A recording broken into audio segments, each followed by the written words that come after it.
ফিরে এলো বাংলা খবরের দুনিয়ায় আলোড়ন তোলা লাস্ট লোকাল। দিনের শেষে দিনের সেরা খবরের ননস্টপ কোলাজ। আজ খবরের লাস্ট লোকালে আপনাদের সহযাত্রী আমি সানন্দা। প্রথমেই দেখে নিন আজকের লাস্ট লোকালের টপ স্টোরি। বিজেপির কেন্দ্রীয় সংগঠনে বড়সড় রদবদল। নিতিন নবীনের টিমে একাধিক অভিজ্ঞ নেতা, গুরুত্ব পেল নতুন প্রজন্ম। নতুন টিমে 13 জন জাতীয় সহসভাপতি, 8 জাতীয় সাধারণ সম্পাদক, 16 জাতীয় সম্পাদক, জাতীয় সহসভাপতি বসুন্ধরা রাজে ও রাম মাধব। নিতিন নবীনের নতুন টিমে জায়গা পেলেন স্মৃতি ইরানি, সাধারণ সম্পাদক পদে ফিরলেন স্মৃতি ইরানি। স্মৃতি ফিরলেন সরলেন অমিত মালব্য। আইটি সেল থেকে সরানো হলো অমিত মালব্যকে, আইটি সেলের দায়িত্ব দিলেন দীপক মহাসকে। বিজেপির নতুন সর্বভারতীয় টিমে বাংলার দুই মুখ। বাংলা থেকে দায়িত্বে মনোজ টিগ্গা, ডক্টর মধুচন্দা কর। জাতীয় সম্পাদক হলেন মনোজ টিগ্গা, সহসভাপতি হলেন মধুচন্দা কর, জাতীয় সাধারণ সম্পাদক হলেন ত্রিপুরার প্রাক্তন মুখ্যমন্ত্রী বিপ্লব কুমার দেব। পুরুলিয়ায় 1296 কোটি টাকার জল প্রকল্পের সূচনায় মুখ্যমন্ত্রী। জাপানের সংস্থা জাইকার জল প্রকল্প উদ্বোধন। প্রকল্পে 87,000 পরিবার উপকৃত হবে ঘোষণা মুখ্যমন্ত্রী। জল জীবন মিশনের টাকা তছরূপের অভিযোগ।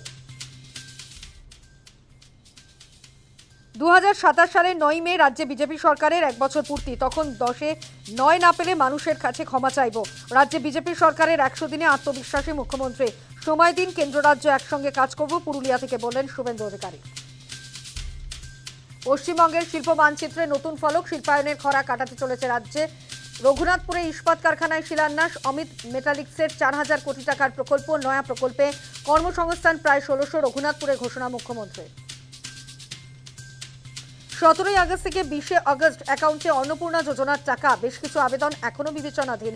অ্যাকাউন্টে টাকা না ঢোকা মানি বাতিল নয়। 10 জুলাইয়ের পর আবেদনকারীরা বিবেচনাধীন, দাবি নারী ও শিশু কল্যাণ সচিবের। স্বাধীনতা দিবসের আগে নাশকতার ছক বানচাল। এক্সপোস্টে ছক বানচালের দাবি কেন্দ্রীয় স্বরাষ্ট্রমন্ত্রীর। পাক জঙ্গি সংগঠন শাহজাদ ভাতৃ গোষ্ঠীর বিরুদ্ধে অভিযান। 200-র বেশি অপারেটিভকে গ্রেফতার। উদ্ধার পাকিস্তানের গ্রেনেড, জানালেন অমিত শাহ।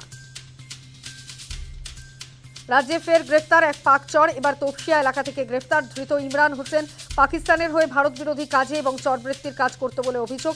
ধৃত জঙ্গি রানা রাউফকে সাহায্যের অভিযোগ, দাবি রাজ্য পুলিশের এসটিএফের। জ্যোতিগৃহ তারাপীঠে বিধ্বংসী অগ্নিকাণ্ড। থানা সংলগ্ন হোটেলে ভয়াবহ অগ্নিকাণ্ডে মৃত্যু 8 আবাসিকের। ধোঁয়ায় দমবন্ধ ও ঝলসে মৃত্যু। গ্রেফতার হোটেল মালিক। শর্ট সার্কিট থেকে আগুন, দাবি হোটেল কর্মীদের।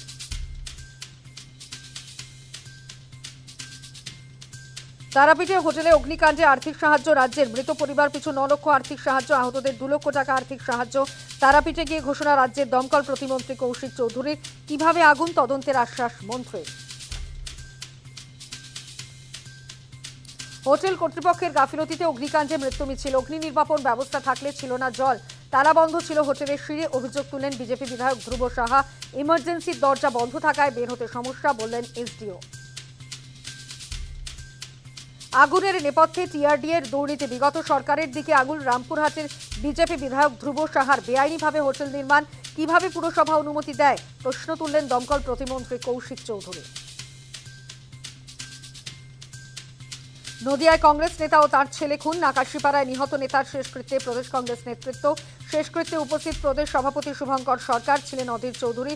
খুনের পিছনে স্থানীয় তৃণমূল নেতা। অভিযোগ পরিবারের। এখনো পর্যন্ত গ্রেফতার 3। বঙ্গোপসাগরে ঘূর্ণাবর্ত, নতুন করে নিম্নচাপ। দক্ষিণবঙ্গে প্রবল দুর্যোগ। দক্ষিণের 7 জেলায় অতি ভারী বৃষ্টির কমলা সতর্কতা। পশ্চিমের 3 জেলায় ভারী বৃষ্টির লাল সতর্কতা। কলকাতায় মঙ্গলবার রাত পর্যন্ত ঝড় বৃষ্টির শঙ্কা, জানালো হাওয়া অফিস।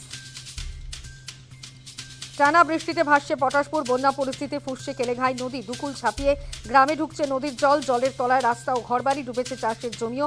জলমগ্ন পটাশপুর বালিচক রাজ্য সড়ক। চলাচল কার্যত ব্যাহত। নিরাপদ আশ্রয়ের খোঁজে দুর্গতরা। তারাপীঠের হোটেলে বিধ্বংসী আগুন। মৃত 8। শর্ট সার্কিট থেকে আগুন, দাবি হোটেল কর্তৃপক্ষের। আপৎকালীন দরজা বন্ধ থাকাতেই মৃত্যু, দাবি প্রশাসনের। শোক প্রকাশ করেছেন প্রধানমন্ত্রী নরেন্দ্র মোদী। শোক প্রকাশ মুখ্যমন্ত্রী শুভেন্দু অধিকারীর। জড়িতদের বিরুদ্ধে আইনানুগ ব্যবস্থা, জানালেন মুখ্যমন্ত্রী। আমরি হাসপাতালে স্মৃতি ফিরল তারাপীঠের হোটেলে। বিধ্বংসী আগুনে মৃত 8, যখন বেশ কয়েকজন। প্রাণ বাঁচাতে হাসপাতালের ব্যালকনি পাইপ দিয়ে নিচে নামলেন আবাসিকরা। শ্রাবণ মাসের শেষ সোমবার উপলক্ষে তারাপীঠে উপচে পড়া ভিড়। 3 ধরনের জায়গা নেই হোটেলগুলোতে। সোমবার ভোররাত আনুমানিক 3:30 নাগাদ আগুন নজরে আসে তারাপীঠের হোটেল বিদেশিনীতে। মুহূর্তের মধ্যেই আগুন ছড়িয়ে পড়তে শুরু করে হোটেলের অন্যান্য অংশেও। প্রাণে বাঁচতে আবাসিকরা কেউ শৌচালয়ে আশ্রয় নেন, চেষ্টা করেন বেরোনোরও। প্রাণে বাঁচতে আবাসিকদের কেউ কেউ লাগোয়া পাশের হোটেলে ঝাঁপ দেন। হোটেলের আপৎকালীন দরজা বাইরে থেকে তালা বন্ধ থাকায় পরিস্থিতি আরও ঘোরালো হয়ে ওঠে। খবর পেয়ে তড়িঘড়ি ঘটনাস্থলে পৌঁছয় দমকল এবং পুলিশ। पूरा धुआं भरा हुआ था और उठे तो हम लोग मतलब बाहर निकलने का हम लोग को टाइम ही नहीं मिला। हम लोग को बाहर से सीढ़ी लगा हुआ था, सर आए, पुलिस आए, वही बाहर से हम लोग सीढ़ी से निकले। सेकंड फ्लोर पे थे हम लोग, थोड़ा सा बच्चा का हाथ जला है थोड़ा, और निकल गए, भगवान की कृपा से निकल गए। ঘুমোচ্ছিলাম আমরা, দরজা খুলতে নিলাম তখন প্রচণ্ড আগুনের তাপ আর ধোঁয়া, কালো ধোঁয়া। তখন যদি ব্যালকনিটা না থাকতো তাহলে আমরা ঘরের ভিতরেই ধোঁয়াতে সবাই ধোঁয়াতে মরে যেতাম। হোটেলের পেছনের যে গ্রিলটা ছিল, গ্রিলটার মধ্যে তালা মারা ছিল, সেটা দমকলের লোক এসে রাস্তা বন্ধ ছিল। আচ্ছা, দিয়ে আপনার কি হলো? আমরা পিছনে বেয়ে বেয়ে নামছি। পিছনে বেয়ে মানে গ্রিল পাইপ এসির যে ওটা গ্রিল ধরে, মানে আমি না বলতে পারবো না যে তখন যে আমি কিভাবে নামলাম। প্রশাসন সূত্রে খবর, মৃত 8 জনের মধ্যে আলিপুরদুয়ারেই 4 জন রয়েছেন। তারা হলেন আলিপুরদুয়ারের 14 নম্বর ওয়ার্ডের রাজেশ শর্মা, 6 নম্বর ওয়ার্ডের অমিত পাল এবং 7 নম্বর ওয়ার্ডের সুবীর সাহা এবং কমল রায়। কিন্তু কিভাবে এত বড় অগ্নিকাণ্ড? হোটেলে কি কোনো অগ্নি নির্বাপন ব্যবস্থা ছিল না? কেন খোলা ছিল না আপৎকালীন দরজা? একগুচ্ছ প্রশ্ন দানা বাজছে। তারাপীঠে অভিশপ্ত হোটেল বিদেশিনী লজের কর্ণধারের পুত্র কল্যাণ পালের দাবি, যথাযথ ব্যবস্থা ছিল অগ্নি নির্বাপনের। আগুন লেগেছে শর্ট সার্কিটের জন্য। ভোর 4:30টার সময়তে এসির যে এনসিবি আছে সেখানে শর্ট সার্কিট হয়। শর্ট সার্কিট হওয়ার জন্য ওখানে একটা এনসিবি পুড়ে আগুন জ্বলতে শুরু করে। এবার সঙ্গে সঙ্গে নাইট গার্ড ওটা দেখে, নাইট গার্ড সঙ্গে সঙ্গে আরেকটা ছেলেকে ডাকে এবং আমাদের যে এক্সটিংগুইশগুলো থাকে ফায়ারের করা, সেগুলো সমস্ত ফাটিয়ে করতে শুরু করে। ততক্ষণে ইলেকট্রিক আগুন তার করেছে একজন, যে সঙ্গে সঙ্গে মেন আমাদের যে জাম্পার আছে সেটা নামিয়ে দেয়, হোটেলের বিল্ডিংয়ে কারেন্ট কাট আউট করে দেয় এবং তার আগে কি করে, তার আগে যে আমাদের কলিং বেল আছে, মানে ফায়ারের যে কলিং বেল আছে সেটা বাজিয়ে দেয়। সেটার জন্য রুমের লোক অ্যালার্ট হয়ে যায় এবং তারা বাইরে বেরোতে শুরু করে। সিঁড়ি কোন দিকে দুটো এক্সিস্টিং আছে লোকের জানা থাকে না, জানাও নেই। এবার ধুঁয়ো কালো হতে শুরু করেছে, কোন দিকে মানুষ বেরোবে এটা করে অনেকে রিসেপশন দিয়ে, মানে যেটা মেন এন্ট্রান্স প্লাস এক্সিট, সেদিকে বেরোতে শুরু করে, অনেকে তার আগুনে ঝলসে যায়। রামপুরহাটের এসডিও রাঠোর অসীমবাবু সিং অবশ্য লজের ফলস সিলিংকেই দায়ী করেছেন। সেই সঙ্গে আপৎকালীন দরজা বন্ধ থাকার বিষয়টিও তুলে ধরেছেন। এখানে রেস্কিউর আরেকটা সিঁড়ি ছিল ওদিকে, কিন্তু ওর দরজাটা কিন্তু বন্ধ ছিল। আর ডিউ টু হেভি স্মোক যারা এখানে ছিলেন তারা মানে যে ফায়ার এক্সটিংগুইশার ছিল তা ওরাও মানে ইউজ করতে পারলেন না। আর মেজরলি যেটা দেখা গেল, যেটা ওসি ফায়ারও আমাকে বললেন কি majorly it is because of false সিলিংয়ের জন্যই এটা এত তাড়াতাড়ি এত হঠাৎ করে মানে আগুন স্প্রেড করেছে। ফায়ার সার্টিফিকেট যেটা প্রাইমারিলি দেখা যাচ্ছে কি এদের কাছে সার্টিফিকেটটা ছিল, কিন্তু ওটা মানে কোন বছরে করা হয়েছে এটাও একটু চেক করে নিতে হবে, সেটা একটু পরেই জানাতে পারবো। কিন্তু ফায়ার সেফটি হিসাবে যেটা দেখলাম কি মেজার্সটা ছিল, কিন্তু যেহেতু দরজাটা বন্ধ ছিল ওদিকে সেকেন্ড সাইডে, তার জন্য যারা এখানে থাকছিলেন তারা বেরোতে পারলেন না। খবর পেয়ে তারাপীঠের অভিশপ্ত হোটেলে যান দমকল প্রতিমন্ত্রী কৌশিক চৌধুরী, যান বর্ধমানের ডিআইজি শ্রী হরি পান্ডে। তারা ঘুরে দেখেন পুরো পরিস্থিতি। সামনেই কৌশিকী অমাবস্যা, তার আগে তারাপীঠের হোটেলে ভয়াবহ অগ্নিকাণ্ড। কৌশিকী অমাবস্যার সময় তারাপীঠের পুণ্যার্থীদের ভিড় নিয়ে বড়সড় প্রশ্ন তুলে দিচ্ছে।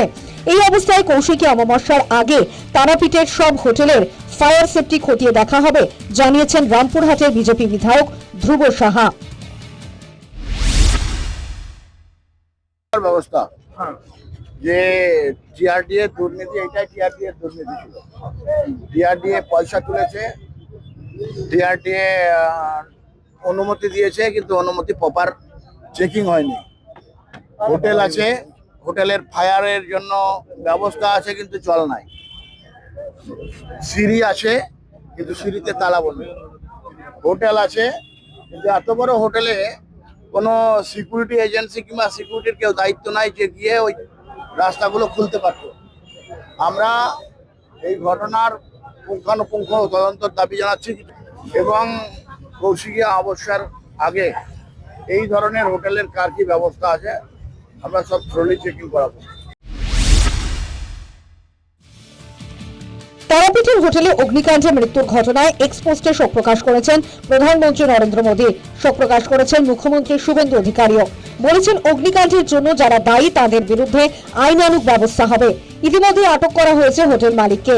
কি থেকে আগুন তা বুঝতে তারাপীঠের অভিশপ্ত হোটেল ঘুরে নমুনা সংগ্রহ করেছে ফরেনসিক দল। আগামী দিনে এই যত্রতত্র গজিয়ে ওঠা তারাপীঠে হোটেল নজরদারি চালাবে প্রশাসন, এদিকেই তাকিয়ে রয়েছেন সাধারণ মানুষ। কারণ পর্যটকরা প্রচুর পরিমাণে আসেন তারাপীঠ এলাকায়, কিন্তু এই ধরনের নজরদারি যদি না থাকে হোটেলে, তাহলে হয়তো আবার এই ধরনের অঘটন ঘটতে পারে তারাপীঠের হোটেলগুলিতে। তারাপীঠ থেকে সুজিত মণ্ডল, নিউজ টাইম। তারাপীঠের হোটেলে অগ্নিকাণ্ডে বেলাগাম অনিয়মের অভিযোগ, কাঠগড়ায় টিআরডিএ। তদন্ত চাইলেন রামপুরহাটের বিজেপি বিধায়ক ধ্রুব সাহা। গলি ঘুচিতে হোটেল সব শেষ করে দিয়েছে, মন্তব্য কংগ্রেস নেতা অধীর চৌধুরী। তারাপীঠের হোটেলে বিধ্বংসী আগুন, মৃত ৮, আহত বেশ কয়েকজন।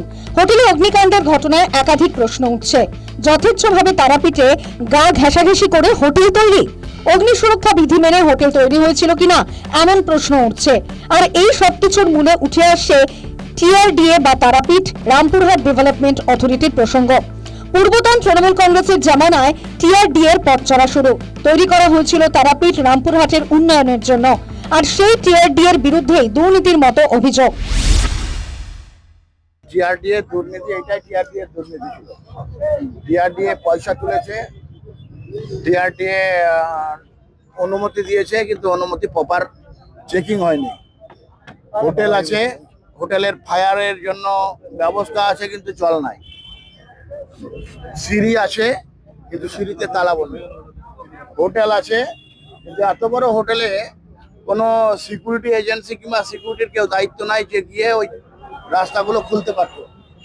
আমরা এই ঘটনার পুঙ্খানুপুঙ্খ তদন্তের দাবি জানাচ্ছি। রাজ্যের মাননীয় মুখ্যমন্ত্রী শুভেন্দু অধিকারী সমস্ত ওনার নজরে আছে, এবং কৌশিকীয়া অবস্যার আগে এই ধরনের হোটেলের কার কি ব্যবস্থা আছে আমরা সব থ্রোলি চেকিং করাবো।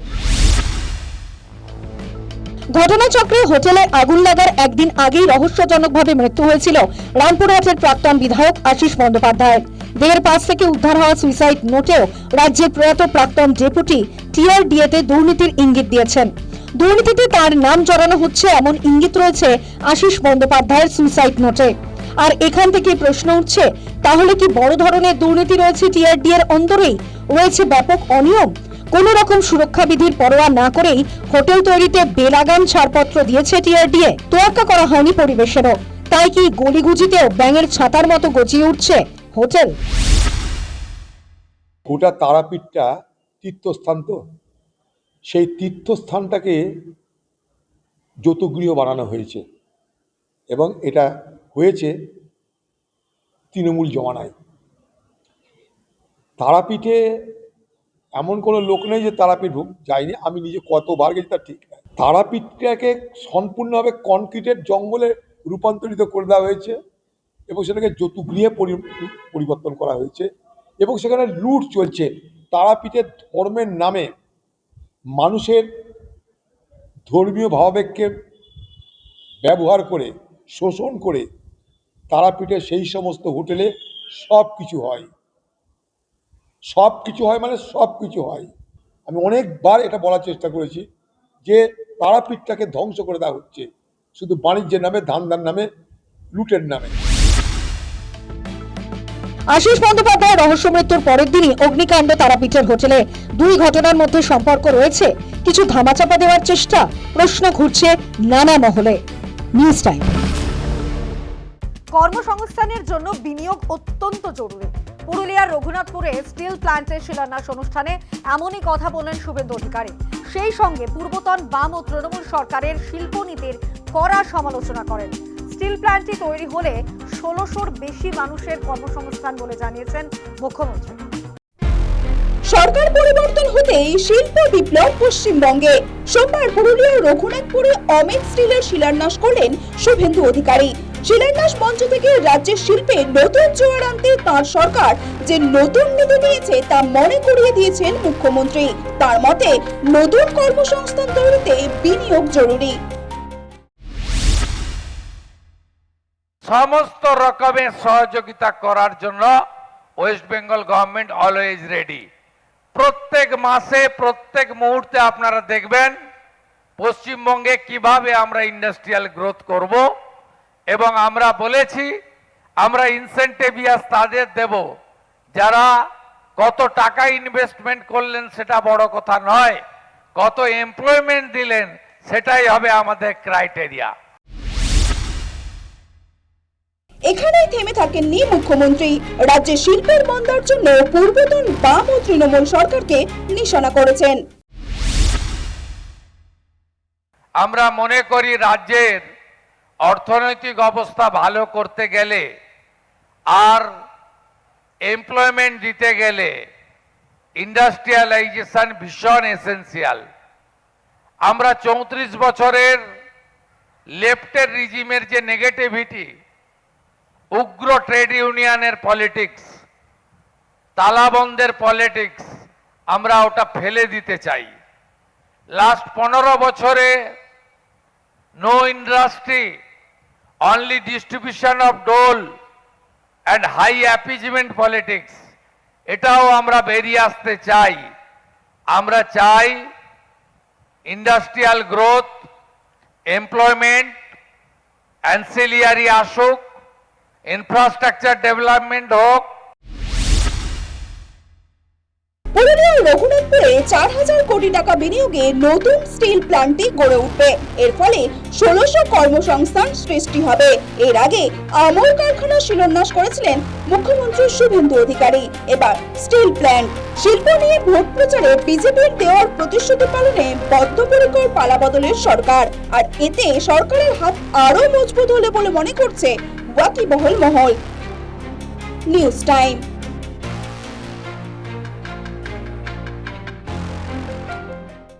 ঢেলে সাজলো বিজেপি সংগঠন। সভাপতি হবার পর দলীয় সংগঠনকে ঢেলে সাজালেন নিতিন নবীন। নিতিনের নতুন কমিটিতে মনোজ টিগ্গা জাতীয় সম্পাদক এবং ডক্টর মধু ছন্দাকর জাতীয় সহ সভাপতির দায়িত্ব পেলেন। আইটি সেলের দায়িত্ব থেকে সরলেন অমিত মালব্য। 2029 সালে লোকসভা ভোট, 2027 সালে উত্তরপ্রদেশ সহ গুরুত্বপূর্ণ 5 রাজ্যের বিধানসভার ভোট। তার আগেই সংগঠন ঢেলে সাজিয়ে ফেললেন বিজেপি সভাপতি নিতিন নবীন। সভাপতি হওয়ার পর তিনি নিজের পছন্দ মতো দলের সংগঠনকে ঢেলে সাজাবেন, সেটা আগেই মনে করা হচ্ছিল। সোমবার বিজেপির নতুন পদাধিকারীদের তালিকা প্রকাশ করা হয়েছে, যে তালিকা অনেকের কাছেই তাৎপর্যপূর্ণ বলে মনে করা হচ্ছে। তালিকায় রয়েছেন 13 জন জাতীয় সহসভাপতি, 8 জন জাতীয় সাধারণ সম্পাদক এবং 16 জন জাতীয় সম্পাদক। খুবই উল্লেখযোগ্য, বাংলা থেকে 2 নেতার নাম রয়েছে টিম নিতিনে। আলিপুরদুয়ারের সাংসদ মনোজ টিগ্গা জাতীয় সম্পাদক পদে মনোনীত হয়েছেন। নিচু স্তরে আমরা কাজ করেছি, আমাদের মতন সাধারণ কার্যকর্তাকে এই যে বড় দায়িত্ব দিয়েছে তার জন্য আমি আমাদের সর্বোচ্চ নেতৃত্ব সম্মানীয় প্রধানমন্ত্রী নরেন্দ্র মোদীজি, আমাদের স্বরাষ্ট্রমন্ত্রী অমিত শাহজি এবং আমাদের যিনি কেন্দ্রীয় সভাপতি রয়েছেন নিতিন নবীনজি, ওনাকে আন্তরিক হৃদয় থেকে ধন্যবাদ দিতে চাই। পাশাপাশি আমাদের রাজ্য সভাপতি, রাজ্যসভার সাংসদ শ্রমিক ভট্টাচার্য এবং মাননীয় মুখ্যমন্ত্রী সম্মানীয় শুভেন্দু অধিকারী জিকেও আন্তরিক হৃদয় থেকে ধন্যবাদ দিতে চাই যে আমাদেরকে কাজ করার জন্য কেন্দ্রীয় স্তরে সুযোগ করে দিয়েছেন। তো যেভাবে দলের দিশা নির্দেশ থাকবে নিশ্চিতভাবে আমি সেটাকে সত্যনিষ্ঠা এবং সুন্দরভাবে করব। দল যেভাবে নির্দেশ দেবে সেভাবে দলের শ্রীবৃদ্ধির জন্য যা করণীয় কাজ দল যেভাবে বলবে সেভাবে কাজ করব। বিশিষ্ট চিকিৎসক মধু ছন্দাকরকে জাতীয় সহসভাপতির দায়িত্বে দেওয়া হয়েছে। মুকুল রায়ের পর পশ্চিমবঙ্গ থেকে জাতীয় সহসভাপতির দায়িত্ব পেয়েছিলেন দিলীপ ঘোষ। 2026 সালে রাজ্যে প্রথমবারের জন্য ক্ষমতায় এসেছে বিজেপি। এরপরেই 2 নেতাকে জাতীয় দায়িত্ব দেওয়া গুরুত্বপূর্ণ। পীযূষ গোয়েল নিতিন টিমের জাতীয় কোষাধ্যক্ষের দায়িত্বে। বহুদিন পর আবার জাতীয় ক্ষেত্রে গুরুত্বপূর্ণ পদ পেলেন স্মৃতি ইরানি। প্রাক্তন কেন্দ্রীয় মন্ত্রীকে জাতীয় সাধারণ সম্পাদকের দায়িত্ব দেওয়া হয়েছে। একই সঙ্গে উত্তরপ্রদেশের বিশেষ সাংগঠনিক দায়িত্ব তার উপরে ন্যস্ত হয়েছে। আগামী বছর উত্তরপ্রদেশ বিধানসভার নির্বাচন। যোগী রাজ্যে এই পরিবর্তন গুরুত্বপূর্ণ বলেই মনে করা হচ্ছে। পশ্চিমবঙ্গ নির্বাচনের দায়িত্বপ্রাপ্ত BL সন্তোষকে সংগঠক মহামন্ত্রী এবং ত্রিপুরার প্রাক্তন মুখ্যমন্ত্রী ও পশ্চিমবঙ্গ নির্বাচনের দায়িত্বে থাকা বিপ্লব কুমার দেবকে জাতীয় সাধারণ সম্পাদকের দায়িত্ব দেওয়া হয়েছে। খুব সম্ভবত তালিকার সবথেকে গুরুত্বপূর্ণ আইটি সেল থেকে অমিত মালব্যের সরে যাওয়া। অমিত মালব্যকে সরিয়ে দীপক মাহাস্তেকে আইটি সেলের দায়িত্ব দেওয়া হয়েছে। সিজেপি আন্দোলনের সময় বিজেপি আইটি সেল সমাজ মাধ্যমে প্রশ্নাতীতভাবে পেছনের সারিতে চলে যায় জেনজির চাপে।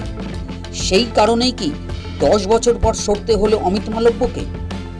টিম নীতিন তৈরি হয়েছে, এবার অপেক্ষা কাজ শুরু করে দেওয়া। News time. রাজ্যের প্রথম বিজেপি সরকারের 100 দিন পূর্ণ। প্রথম 100 দিনে একাধিক কাজ রাজ্যের প্রথম গেরুয়া সরকারের। চালু আয়ুষ্মান ভারত, অন্নপূর্ণা ভান্ডারের মতো জনমুখী প্রকল্প, চালু জিরামজি জল জীবন মিশন প্রকল্প, স্পিড ব্রেকার কাটিয়ে উন্নয়নের রাস্তায় বাংলা। প্রত্যাশা পূরণ করতে না পারলে ক্ষমা চেয়ে নেব বলছেন বিনয়ী মুখ্যমন্ত্রী শুভেন্দু অধিকারী। 100 দিন পূর্ণ করল রাজ্যের প্রথম বিজেপি সরকার। ব্রিগেডে বিশাল সমাবেশ করে মুখ্যমন্ত্রী পদে 9 মে শপথ নিয়েছিলেন শুভেন্দু অধিকারী। সেই থেকে যাত্রা শুরু করে পায়ে পায়ে 100 দিন পূর্ণ। নতুন সরকারের গত 100 দিনে একাধিক উন্নয়নমূলক কাজ হয়েছে। কেন্দ্রের সঙ্গে গাঁটছড়া বেঁধে রাজ্যে চালু হয়েছে জল জীবন মিশন, জিরামজি সহ বিভিন্ন জনমুখী কেন্দ্রীয় প্রকল্প। ভোট প্রতিশ্রুতি রক্ষা করে রাজ্যে চালু হয়েছে আয়ুষ্মান ভারত। সোমবার পুরুলিয়া জল প্রকল্পের সূচনায় গিয়ে মুখ্যমন্ত্রীও সরকারের 100 দিন পূরণের উল্লেখ করেছেন। জানিয়েছেন পশ্চিমাঞ্চলের মানুষের জল কষ্ট মেটাতে দায়বদ্ধ সরকার। পুরুলিয়া 1, পুঞ্চা, আরসা এবং পুরুলিয়ার পৌর এলাকা মোট 87,271টি পরিবার, 458টি মৌজা, 8,13,000 মানুষ, তাদের বাড়িতে দৈনিক জনপ্রতি 70 লিটার পরিশুদ্ধ পানীয় জল পৌঁছে দেওয়া হবে এই প্রজেক্টের মধ্য দিয়ে। আমরা ধীরে ধীরে পুরুলিয়া, বাঁকুড়ার, পশ্চিম বর্ধমানের এই জল কষ্ট দূর করার জন্য সরকার অঙ্গীকারবদ্ধ। রাজ্যে ক্ষমতায় এসেই বিজেপি পুরোপুরি নজর দিয়েছিল উন্নয়নে, বুঝিয়ে দিয়েছিল উন্নয়নে কোনো রকম প্রতিবন্ধকতা বরদাস্ত করা হবে না। এজন্য প্রয়োজনীয় আইন যেমন সংশোধন করেছে, সেরকমই যাবতীয় বাধা দূর করতেও তৎপর হয়েছে। নতুন বিনিয়োগ এসেছে রাজ্যে, প্রশস্ত হয়েছে শিল্পায়নের পথ, বিধানসভায় পাশ হয়েছে গুন্ডা দমন আইন। ভোট প্রতিশ্রুতি রক্ষা করার পাশাপাশি প্রথম 100 দিনেই একাধিক কাজ।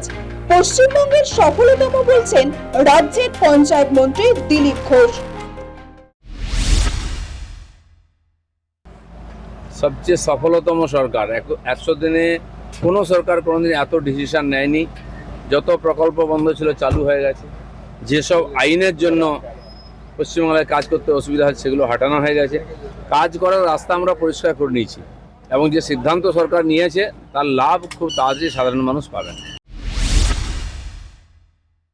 ভোট প্রতিশ্রুতি রক্ষা করে রাজ্যে ইতিমধ্যেই চালু হয়েছে অন্নপূর্ণা যোজনা।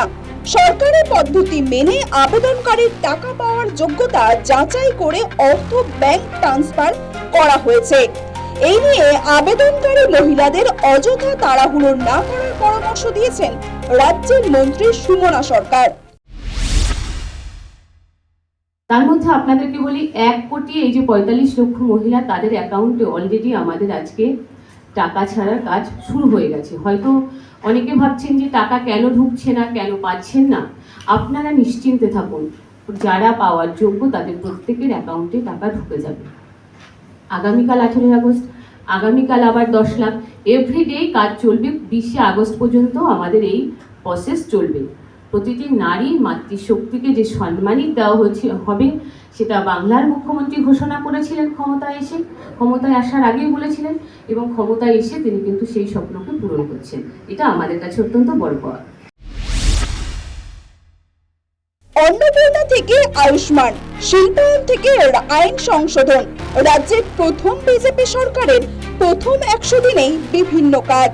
এই অবস্থায় মুখ্যমন্ত্রী নিজেই নিজের টাইমলাইন সেট করে নিয়েছেন।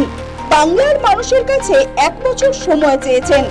1 বছরে পরিষেবার সর্বোত্তম মানোন্নয়ন না হলে ক্ষমা চেয়ে নেবেন বলে জানিয়েছেন বিনয়ী মুখ্যমন্ত্রী শুভেন্দু অধিকারী। আগামী 2027-এর 9ই মে আমার মুখ্যমন্ত্রিত্বের 1 বছর পূরণ হবে। সেদিন আমি আপনাদের সঙ্গে পরীক্ষায় বসবো। পরীক্ষায় আপনারা নাম্বার দেবেন আমাকে। আমি যদি 10-এর মধ্যে না পাই তাহলে আপনাদের কাছে আমি ক্ষমা স্বীকার করে নেব যে না, আমি পারলাম না। রাজ্যের প্রথম বিজেপি সরকারের সামনে এখনো 4.5 বছরের বেশ কিছু সময়, অর্থাৎ হাতে রয়েছে 1660 দিন। রাজ্যের বিজেপি সরকার আগামীতে আরো উন্নয়নমূলক কাজ করে মানুষের মনে জায়গা করে নেবে। News time. বাঁকুড়ায় সিজেপি কর্মীর পাশে সিজেপি নেতৃত্ব, বাড়িতে এসএফআই নেতৃত্ব। অভিযোগ, সিজেপি আন্দোলনে যোগ দেওয়ায় বাঁকুড়ায় সিজেপি কর্মীকে বাবাকে পিটিয়ে খুন করা হয়। ঘটনায় গ্রেফতার এখনো পর্যন্ত 8 জন।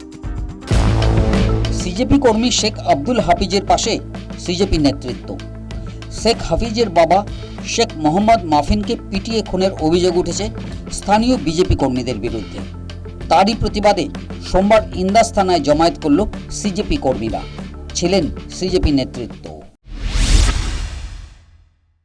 भाजपा के गुंडों ने सबसे पहले तो घर की लाइट काटी और उसके बाद पूरे परिवार पर हमला किया।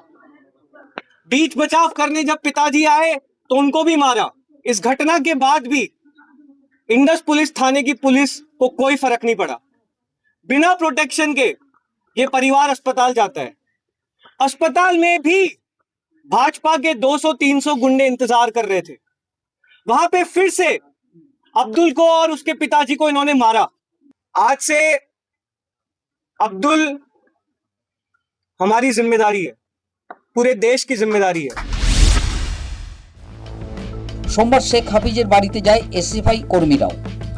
দোষীদের অবিলম্বে শাস্তির ব্যবস্থা করতে হবে বলে দাবি করেন তারা। লড়াইয়ে থাকা একটা ছেলে, যে ছেলেটা গোটা দেশ জোড়া ছাত্র আন্দোলন যন্তর মন্তরে সেইখানে গিয়েছিল দেশের শিক্ষা ব্যবস্থাকে বাঁচানোর জন্য। গ্রামে ফিরে আসে, গ্রামে ফিরে আসবার পরে নিজের গ্রামের প্রাথমিক স্কুলটা, সেই স্কুলটার সংস্কারের জন্য লড়াই করছিল, আন্দোলন করছিল। তাকে দেশদ্রোহী, তাকে পাকিস্তানি, তাকে বাংলাদেশি এই সমস্ত তকমা দিয়ে লিঞ্চিংয়ের শিকার হতে হলো। এটা লিঞ্চিং। বিজেপি পশ্চিমবাংলার কোনায় কোনায় এই লিঞ্চিং সংস্কৃতি, এই ঘৃণার সংস্কৃতি ছড়িয়ে যাচ্ছে। খুন করলো, ছেলেটার বাবাকে খুন করে দিল পিটিয়ে। ছেলেটা ক্ষতবিক্ষত। দিল্লির যন্তর মন্তরে সিজেপি আন্দোলনে যোগ দিয়েছিলেন শেখ হাফিজ। আন্দোলন থেকে ফিরে আসার পরেই স্থানীয় বিজেপি কর্মীরা তাকে হুমকি দেয় বলে অভিযোগ। এরপর 13ই আগস্ট শেখ হাফিজের বাবা শেখ মাফিনকে বেশ কয়েকজন দুষ্কৃতী পিটিয়ে মারে। বাবার খুনিদের শাস্তির দাবি, এলাকার স্কুলের উন্নতি এবং সার্বিকভাবে শিক্ষার উন্নতিরই দাবি জানাচ্ছেন শেখ মাফিনের ছেলে শেখ হাফিজ। পাবো কি পাবো না সেটা সম্পূর্ণ সরকারের হাতে, জুডিশিয়ালের হাতে।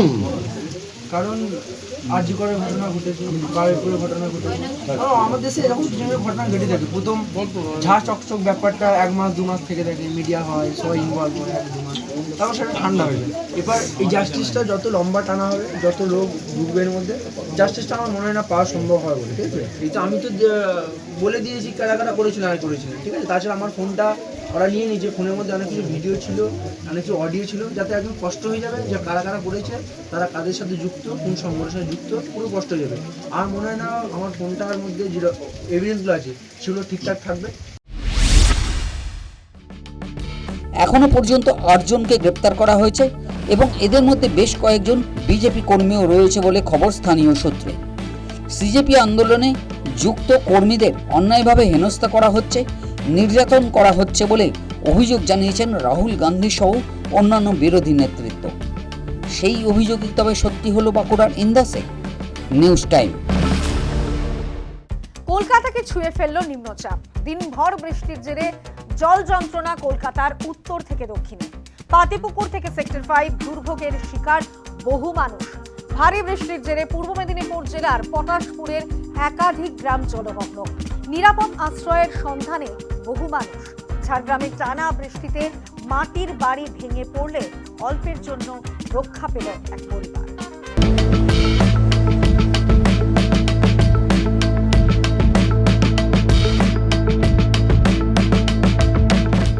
গত কয়েকদিন ধরে দক্ষিণবঙ্গের একাধিক জেলায় বৃষ্টির তেজ বৃদ্ধির পূর্বাভাস দিয়েছিল আলিপুর আবহাওয়া দফতর।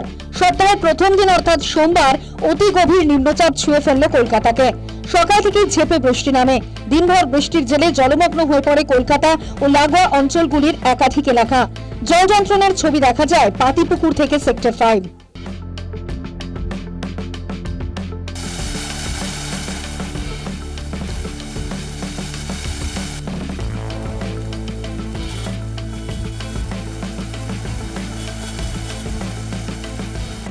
উত্তর কলকাতার আমা স্ট্রিট, ঠনঠনিয়া, কলেজ স্ট্রিট সহ একাধিক এলাকা জলমগ্ন হয়ে পড়ে। অফিস যেতে প্রবল সমস্যার মুখে পড়ে নিত্যযাত্রীরা। নিচু এলাকায় বহু বাড়ি জলের তলায় চলে যায়। দুর্ভোগের শিকার হয়েছেন স্থানীয় বাসিন্দারা। আর আমরা হচ্ছে 40। হ্যাঁ, আমাদের সবসময় এখানে জল হয়। যখনই জল হয় এরকমই হয়, সবসময় জল এখানে হয়। যখন একটু বৃষ্টি হলে সবসময় জল হয়। মানুষের অসুবিধা হয়, মানুষের যাওয়া আসা, এই গাড়ি ঝাঁকুনিতে সব মানুষের গা ভিজে যায়। আমাদের খুব অসুবিধা হয় এখানে। এইখানে ব্যাপারটা হলো যে ছক করে ড্রেনগুলো তৈরি করা হয়েছিল, তার মধ্যে কিছু ভুল আছে। কেন ড্রেনটার পাইপ নিচু হয়ে গেছে এবং যে খালে জলটা যাবে লেভেলটা এরকম উঁচু হয়ে আছে, তার জন্য খালে জলটা যেতে পারছে না। আমাদের মেন হলো এখানে একখানা যে পাইপ বসানো আছে, ওই এলাকাটা ওই পাইপটাকে খোদাই করে ওইটাকে ঢালু করতে হবে। আর দ্বিতীয়ত কথা হলো আমাদের এইখানে এই যে রাস্তা এই জল জমার পরে এতটা ভেঙে যাচ্ছে, কেন পিচ তো জলেতে পিচ ধরে রাখতে পারে না, ভেঙে যাচ্ছে। ভাঙার পরে খাড্ডাগুলো হয়ে যাচ্ছে। গত কয়েকদিনে ভারী বৃষ্টির জেরে জলমগ্ন পূর্ব মেদিনীপুরের পটাশপুরের বিস্তীর্ণ এলাকা। সেই সঙ্গে বেড়েছে কেলেঘাই সহ একাধিক নদীর জলস্তর। আতঙ্ক তৈরি হয়েছে সাধারণ মানুষের মধ্যে। আতঙ্কিতরা দলে দলে আশ্রয় নিয়েছে নিরাপদ স্থানে। এদিকে এই ঘটনায় পূর্বের তৃণমূল সরকারের ঘাড়ে দোষ চাপিয়ে দিয়েছে বর্তমান শাসক দল। নদী বাঁধের সংস্কার না করায় এ ঘটনা বলে মনে করছে তারা। বিগত সরকার থাকাকালীন যে কেলেঘাই, কপালেশ্বরী এবং বাঘই সংস্কার হওয়ার কথা ছিল, সেটা সম্পূর্ণরূপে হয়নি, যার ফলে আজকে এই জল যন্ত্রণা পটাশপুরবাসীকে ভুগতে হচ্ছে। টানা বৃষ্টিতে বিপত্তি ঝাড়গ্রামের কুলজিহি গ্রামে। একটি মাটির বাড়ি ভেঙে পড়ায় অল্পের জন্য প্রাণে রক্ষা পেয়েছেন পরিবারের সদস্যরা। তবে এখনো বৃষ্টির হাত থেকে রক্ষা পাচ্ছে না দক্ষিণবঙ্গ। মঙ্গলবার পর্যন্ত ভারী বৃষ্টির পূর্বাভাস দিয়েছে আলিপুর আবহাওয়া দফতর। গতকালকে যে সুস্পষ্ট নিম্নচাপ ছিল, আজকে সকালে সেটি গভীর নিম্নচাপে পরিণত হয়েছে। আর এটি আজ সকাল 11:30টার সময় আমাদের কলকাতা থেকে 30 কিলোমিটার পশ্চিম উত্তর পশ্চিম দিকে এর কেন্দ্রবিন্দুর অবস্থান আমাদের পশ্চিমবঙ্গের উপরই এই গভীর নিম্নচাপটি এখন অবস্থান করছে। আর এটি ক্রমশ আমাদের উত্তর পশ্চিম দিকে প্রথমত, তারপরে উত্তর পশ্চিম দিকে ঝাড়খণ্ডের দিকে সরে যাবে আগামী 24 ঘন্টায়।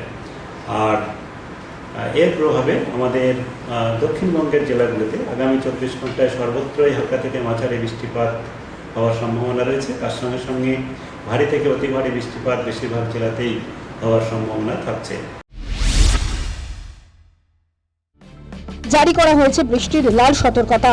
উত্তরবঙ্গ ও পার্বত্য জেলাগুলিতেও বিক্ষিপ্ত বৃষ্টির ইঙ্গিত দিয়েছে আবহাওয়া অফিস।